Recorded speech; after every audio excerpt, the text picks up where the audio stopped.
Welcome back to EL Arkansas. So tonight, I know I haven't been on here about a week, a little over a week maybe, which is unusual for me.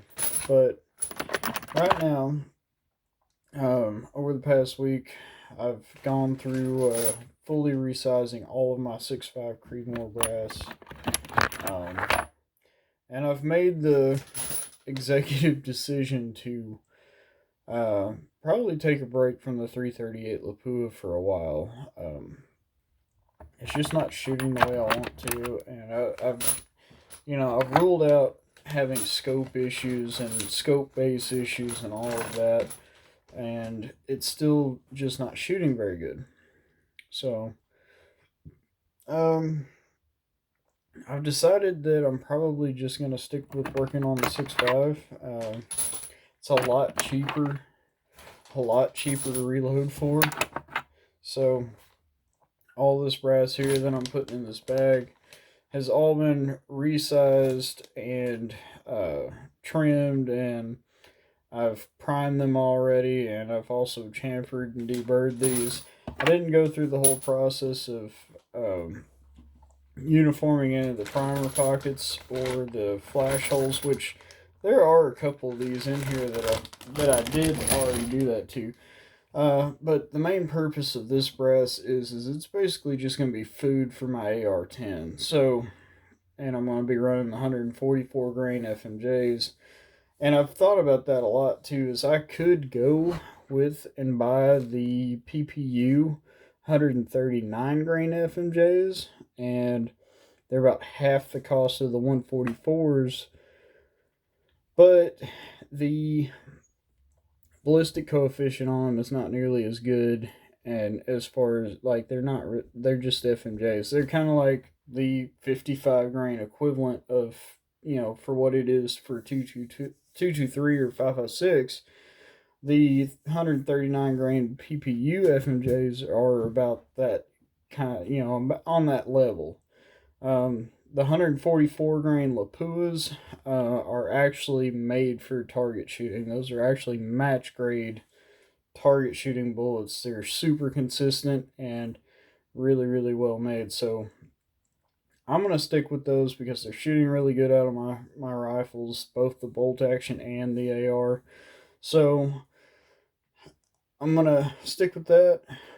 I've got to load up all this brass, and here's my bucket of 6.5 Creedmoor brass. I don't know. I've got 300 pieces in there, 400 pieces in there, something like that.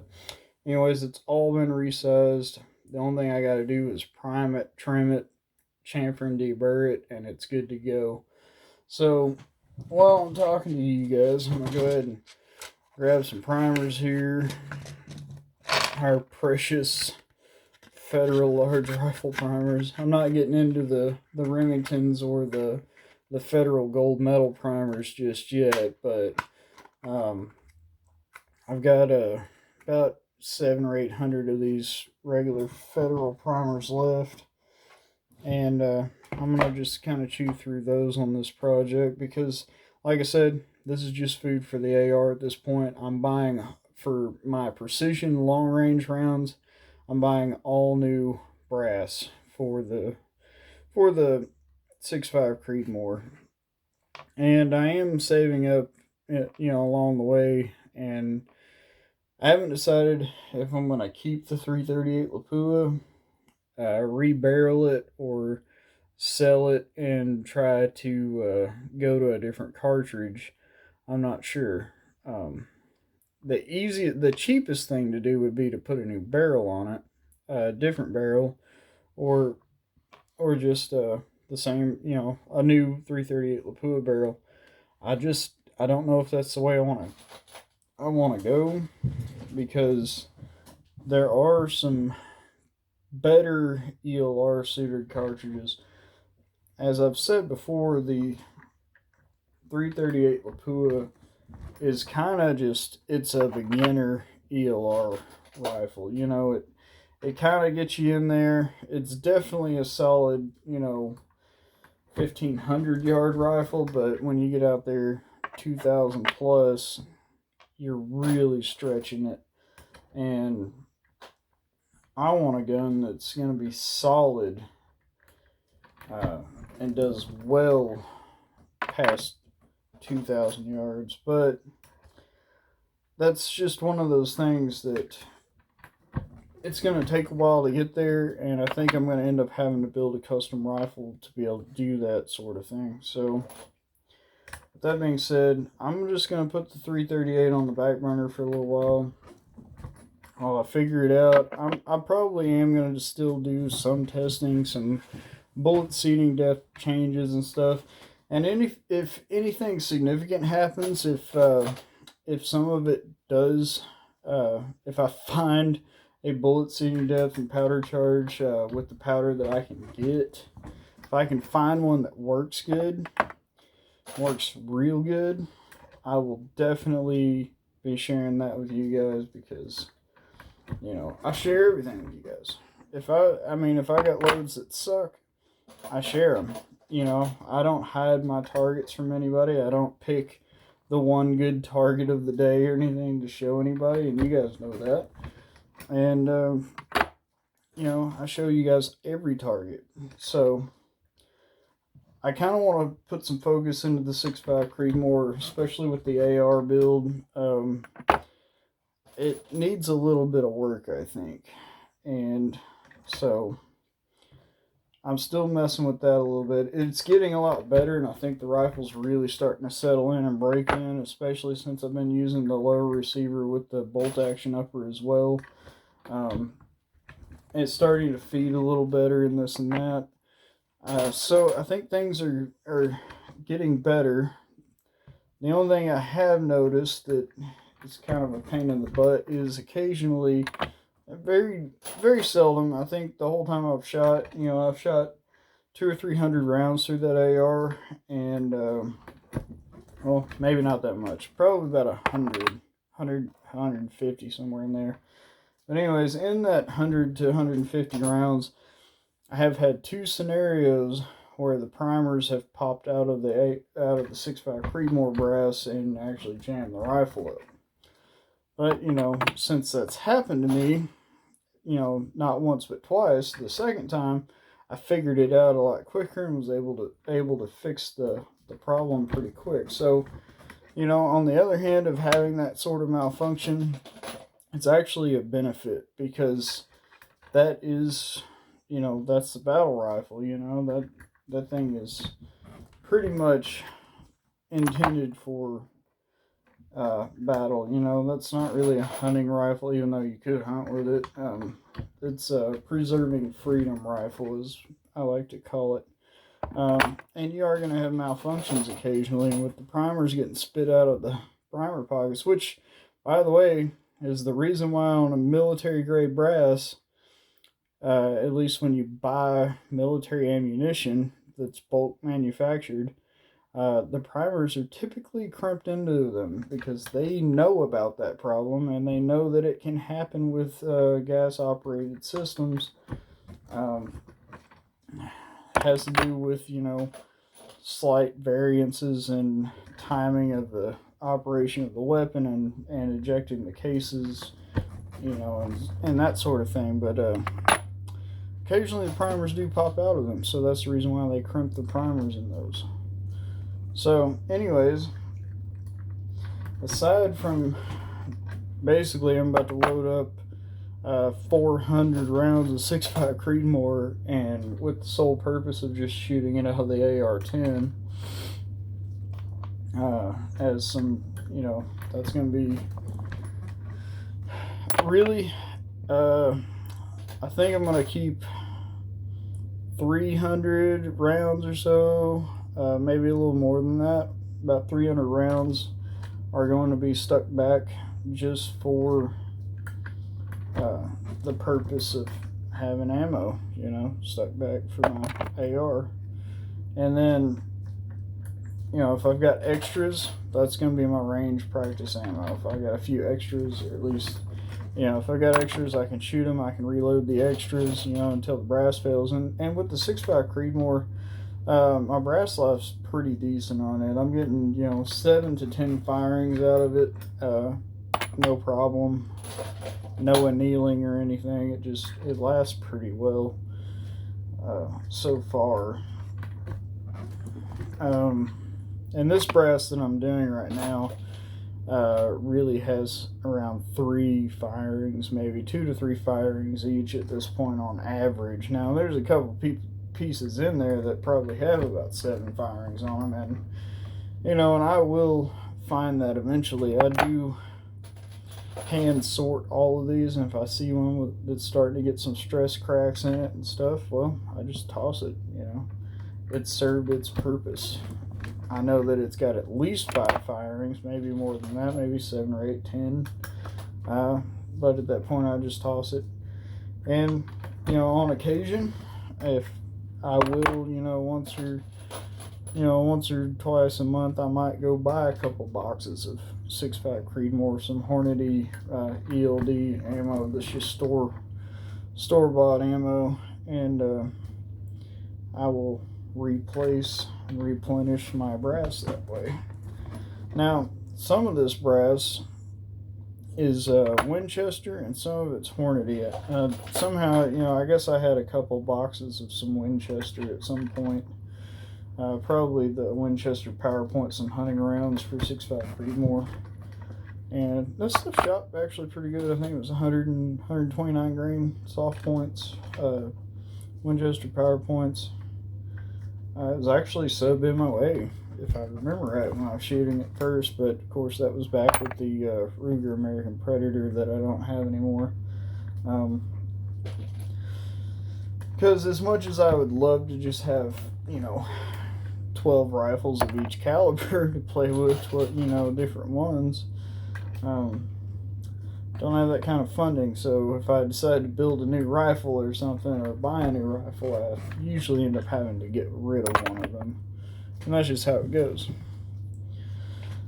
So anyways, while I'm doing this, aside from the ELR stuff and putting the 338 on the back burner for now, I've got some more testing I'm working up with the Ruger American Ranch 5.56. It's doing really well, and I've got some more testing and load development I'm working on with that.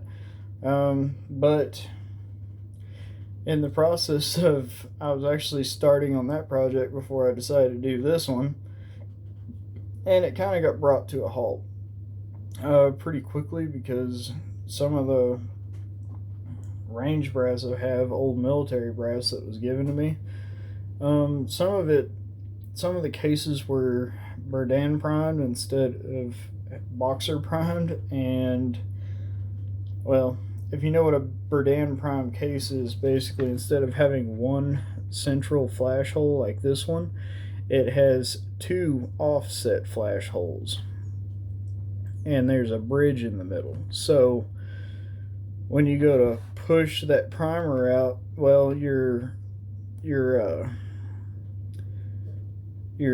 depriming stem or whatever cannot go through that central hole, and it actually hits the physical bottom of the casing, because the holes are on both sides instead of in the middle.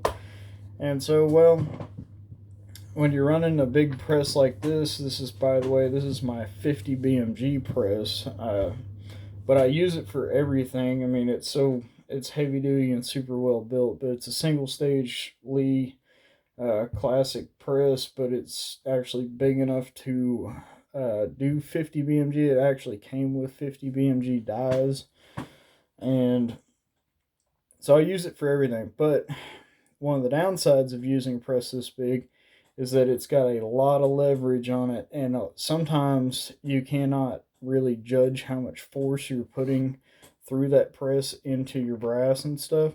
So it was very easy for me to break a couple of those decapping pins, and so now I've got a couple on order, some backups, but as far as the 5.56 reloading goes, that's kind of on halt until those show up. But yeah, and when those pins get here, I'm probably going to order several more, because I've got so much 5.56 brass that I know that I'm probably going to go through a few of them when I run into my Berdan prime cases. But I've also set those cases aside, and so I'm looking out for those head stamps on those cases to know what to look for, so I can set those aside and throw that brass away and not throw it back in the mix, so I don't have that problem anymore. All right.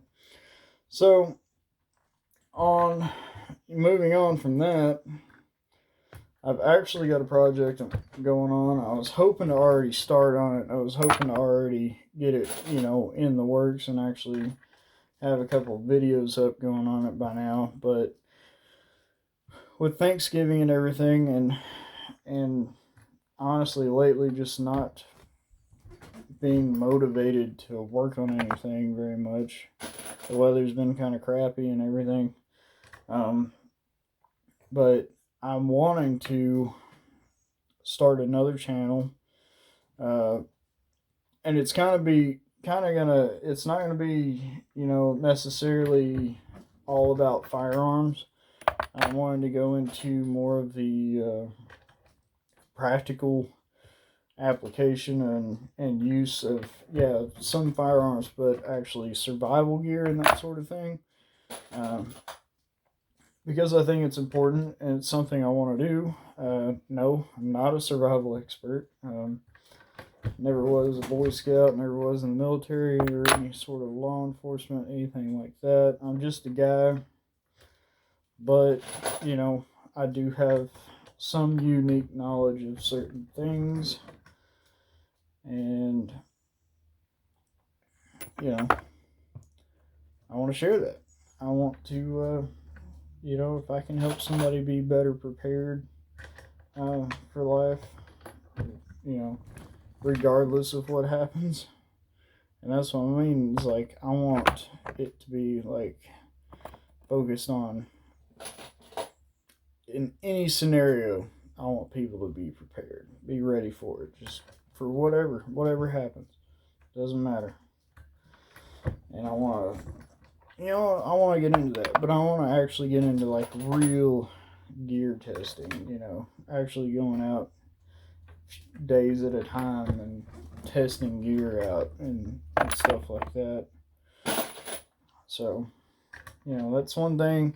See a lot of YouTubers out there, they show off scenarios and setups and stuff, but they don't actually spend, I don't see, at least they're not doing videos on multi-day, like, scenarios, multi-day uses of things, and really testing out gear, because you can buy all your gear all you want, but until you actually go out and use it, you don't know if you bought the right gear or not. You don't know it, maybe you did, maybe you bought gear you don't need, maybe you should have bought other gear, and you're not going to really know that until you actually go out and test it. So that's one of those things, is with what I'm wanting to work on is going out and I'm thinking really I would like to go probably once every 2 months would be ideal. Once every 2 months, and take a 3 to 5 day trip out into the wilderness, testing survival skills and testing gear and testing, hunter-gatherer type knowledge, or collecting food and that sort of thing, and doing it once or twice every couple months. We would get to test gear in different environments, because I think that's a big thing, is being able to test the gear, different scenarios, different environments, and actually probably different. Well, it's almost a necessity that it needs to be in different locations, but different times of the year, just different seasonal weather patterns and that sort of thing is gonna dictate a lot when it comes to setting up your system. So, like here in Arkansas where I live, You know, we get a pretty good range of seasonal weather. You know, it changes quite a bit. I mean, we can have weather from 110 degrees, and it can also in some parts of the year be down to nearly zero. I mean, we don't get super extreme cold, but we will have a couple days here and there that will definitely be in the 20s or even in the single digits, 10s, maybe. And, you know, so we've got a wide range of weather. We got a rainy season, we've got dry season, we've got hot season, you know, where it's just everything's dried up and kind of arid.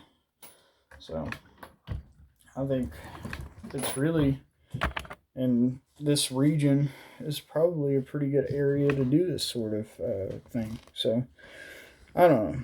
It's just some ideas I'm working on. Something that I feel necessary to do. Something that I feel like I need to do. That I need to help and share with people. Because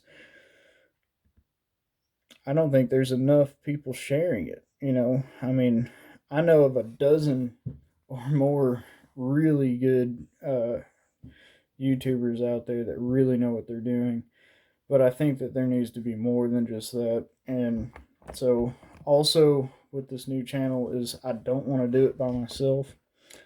And I've got a couple people I've been talking to helping me out with it that have different skills in different areas than what I do. And they can bring their knowledge in, and they, for the most part, so far are on board and willing to help. So that's super awesome. But of course, right now it's just kind of talking about it. We haven't really put anything together yet and set anything up yet. So who knows? It may go somewhere, may not. But for now, I'm gonna, now that I've, you know, out of primers in that case right there, I'll just have to throw it away. I'm gonna go trim all this brass and then chamfer and deburr it, and then I'm gonna go to bed. So we'll see you guys next time. Thanks for watching. Eel, Arkansas.